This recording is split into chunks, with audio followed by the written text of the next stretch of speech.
উপস্থিত ঠাকুরের পুত্র পাঞ্জাবাহী কর্মীগণ, ভক্তিমতীর মায়েরা, ইষ্টপ্রাণ দাদারা, প্রত্যেকের অন্তরে প্রেম, ভক্তি, ভালোবাসা ভাবে বিভোর হয়ে জীবনকে উপভোগ করুন পরম পিতাকে নিয়ে আমি প্রিয় পরমের কাছে এই প্রার্থনা করি। আপনারা ভক্ত মানুষ এই নাম ধ্যানের লিঙ্কে প্রতিনিয়ত থেকে ঈশ্বরের পরশ, ঈশ্বরের দয়া, তার ভালোবাসার ছোঁয়াকে অনুভব করছেন এবং উপভোগ করছেন। আমাদের প্রাণের যে একান্ত আকাঙ্ক্ষা, আমাদের অস্তিত্বের যে একান্ত আকাঙ্ক্ষা, আমার সত্তার যে চাহিদা, সেটা আমরা সাত্ত্বিক আনন্দ উপভোগ করতে চাই। এই সৃষ্টির পেছনেই সৃষ্টিকর্তার মূল ইচ্ছাই ছিল এক থেকে তিনি বহু হয়ে বহু রকমে এই উপভোগ করা, এবং তার মধ্যে কিছু শরীরবৃত্তীয় উপভোগ আছে, আবার কিছু সাত্ত্বিক শুদ্ধ প্রেমের উপভোগ আছে। সে প্রেম কিন্তু নিষ্কাম, নিঃস্বার্থ এবং শুদ্ধ, বুদ্ধ, পবিত্র।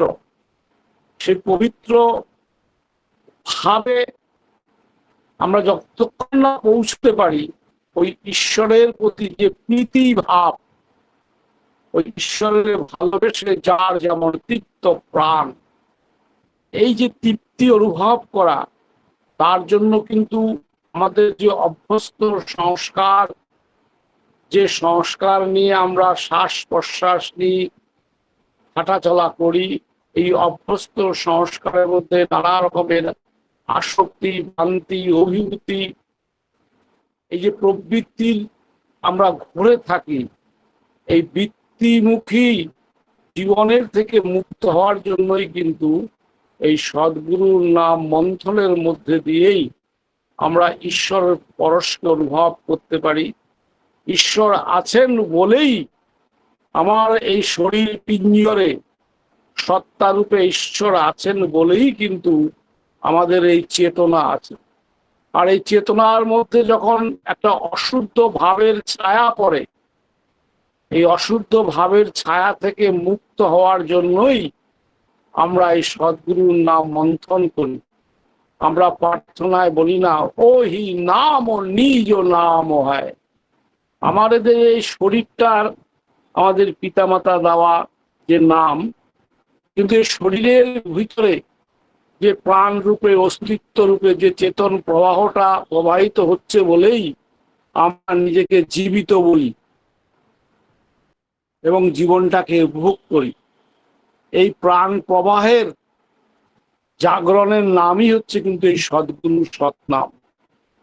এই নাম মন্থনের মধ্যে দিয়ে আমাদের অন্তরাত্মার মধ্যে গ্রথিত যে ঈশ্বর এই প্রবৃত্তির আবরণে আবরিত হয়ে আছে, তা কিন্তু আমরা এই আবরণ মুক্ত হয়ে ঈশ্বরের পরশকে অনুভব করতে পারি। তখনই আমরা, ঠাকুর যে বলেছেন, আমরা পরম পিতার সন্তান, শক্তির তনয়, অমৃতের পুত্র, এই অনুভূতি, এই উপভোগ কিন্তু আমরা করতে পারি। তার জন্য যে মানসিক শুদ্ধতা দরকার, পবিত্রতা দরকার, এই মানসিক শুদ্ধতা, পবিত্রতার সৃষ্টি হয় কিন্তু ওই নাম সাত্ত্বিকভাবে, শুদ্ধভাবে করার মধ্যে দিয়ে আমাদের সত্তা শুদ্ধ হয়, ভাব শুদ্ধ হয়। তাই ঠাকুর বলছেন না, ভাব যত উচ্চ, জীবন তত উচ্চ। আমরা আমাদের বিবেক এবং মন দুটোকে আমরা গুলিয়ে ফেলি। এই যে প্রবৃত্তির অভিভূতিতে অভিভূত থাকলে পরে মানুষ কিন্তু বুঝতে পারে না কোনটা তার বিবেকের কথা আর কোনটা তার মনের কথা। মন কিন্তু একটা আসক্ত হয়ে থাকার ভাব করে, কিন্তু বিবেক সে কিন্তু সত্তাকে পুষ্ট করে। সত্তার যে চাহিদা, সেই চাহিদাই কিন্তু বিবেকের চাহিদা। তাই ঠাকুর বললেন, মনের অনুসরণ করো না, বিবেকের অনুসরণ করো। এই যে মন আর বিবেকের ফারাক, এটাও কিন্তু প্রবৃত্তির অভিভূতিতে অভিভূত হওয়া মানুষ কিন্তু অনুভব করতে পারে না। তাই ধর্মটা অনুভূতির উপর। ভগবান শ্রীকৃষ্ণ যখন যুদ্ধ করবার জন্য শ্রীকৃষ্ণ অর্জুনকে বলেছিলেন, অর্জুনের নানা রকমের যে যুক্তি, সেই যুক্তি কিন্তু আমাদের সহজাত বৃত্তির যুক্তিগুলো আসে আমাদের মন থেকে। ভগবান শ্রীকৃষ্ণ অর্জুনকে বলছিলেন তুমি যুদ্ধ করো, অর্জুন যুদ্ধ করতে চাইছিলেন না। তার নানা রকমের যুক্তি, আমার আত্মীয় স্বজনের বিরুদ্ধে আমি যুদ্ধ করব না।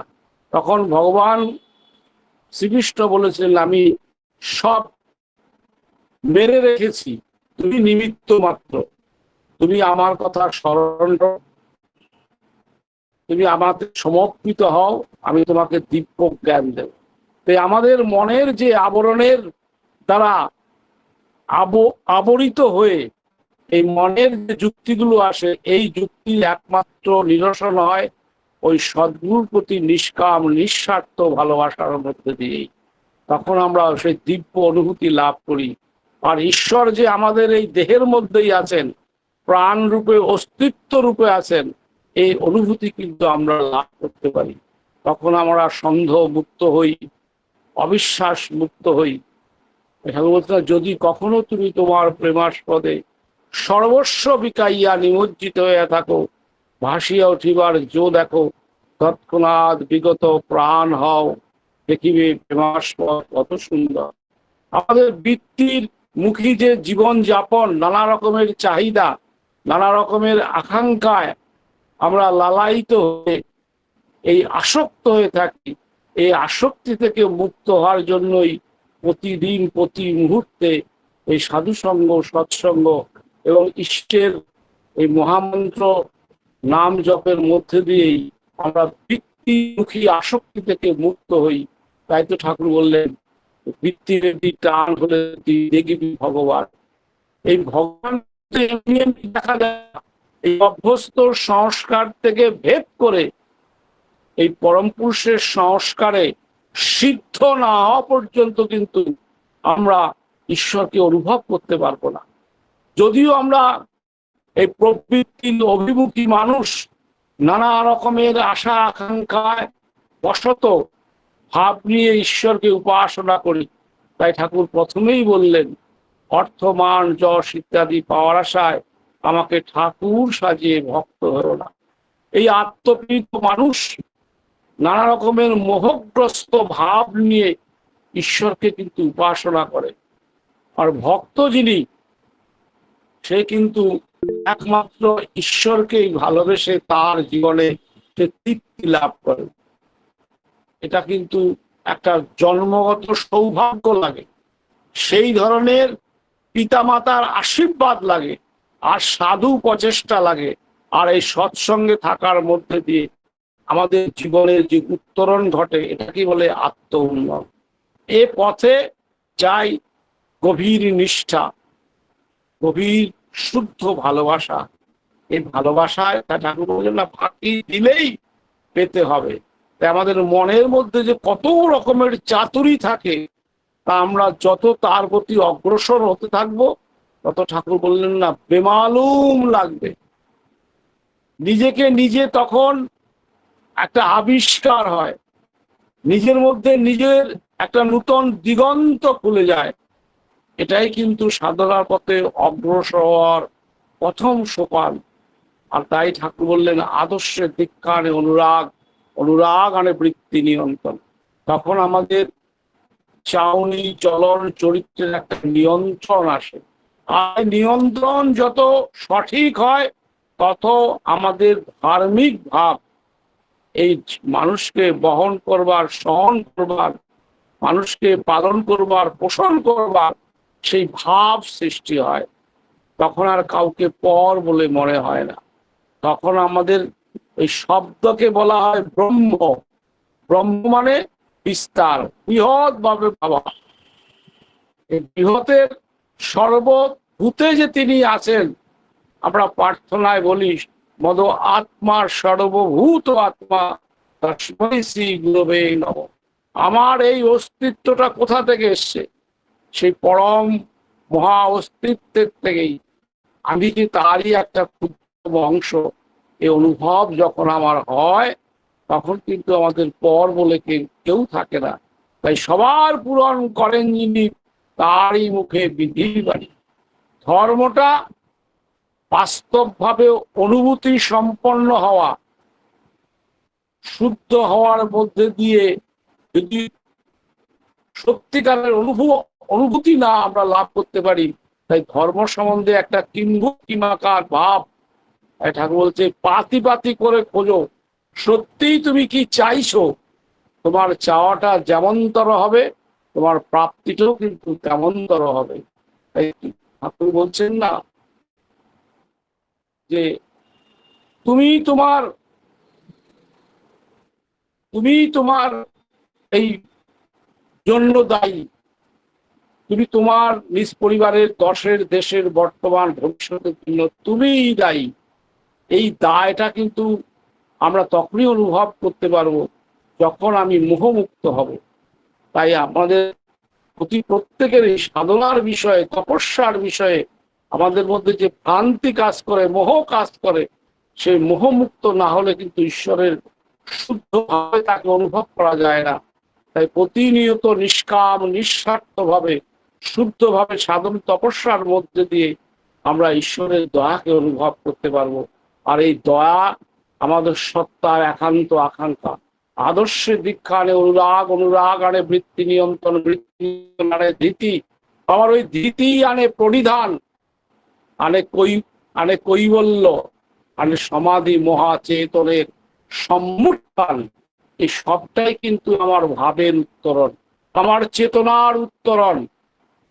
এই চেতনার উত্তরণ যদি না হয়, শরীর মন যদি শুদ্ধ না হয়, তোমার মন যত নির্মল হবে এই জগৎটা তোমার কাছে নির্মল হয়ে ভেসে উঠবে।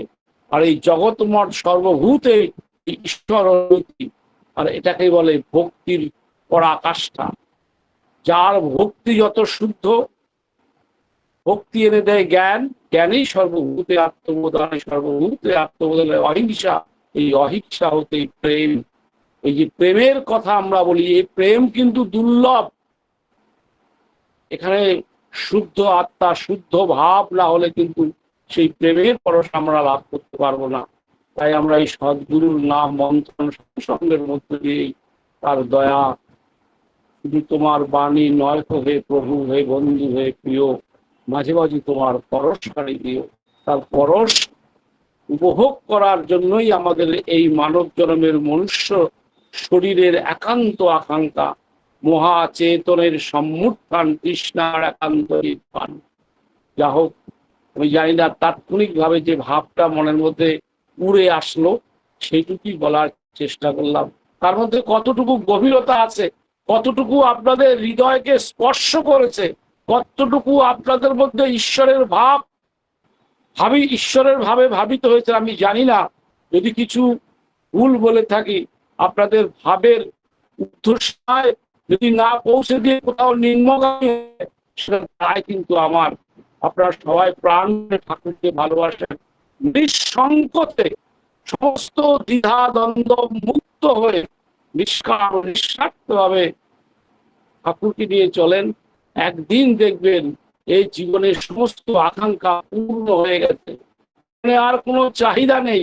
তাই তো ঠাকুর বললেন জগতের সমস্ত মানুষের, যার প্রতি আসক্তিতে মানুষের বিচ্ছিন্ন জীবন এবং জগতের সমস্ত সমস্যার চরম সমাধান লাভ হয়, তিনি মানুষের ভগবান। তাই ভগবানকে কিন্তু দেখার জন্য, অনুভব করার জন্য আমার শরীর মন ভাব যত উচ্চ হবে, জীবন তত উচ্চ হবে। জয় গুরু, জয় জয় গুরু দাদা, জয় গুরু। তাৎক্ষণিক কথা, কিন্তু অল্প কথা, কিন্তু তার বিস্তার অনেক দূর। যে আমাদের মানব জীবনের একমাত্র উদ্দেশ্যই তো ঈশ্বর প্রাপ্তি। সেই ঈশ্বর প্রাপ্তি কি করে হবে তার পুঙ্খানুপুঙ্খভাবে আপনি বললেন যে আমাদের বৃত্তি প্রবৃত্তির ঊর্ধ্বে ওঠার জন্যই তাকে ধরতে হবে। আমাদের ভাব যত উচ্চ, মন তত উচ্চ।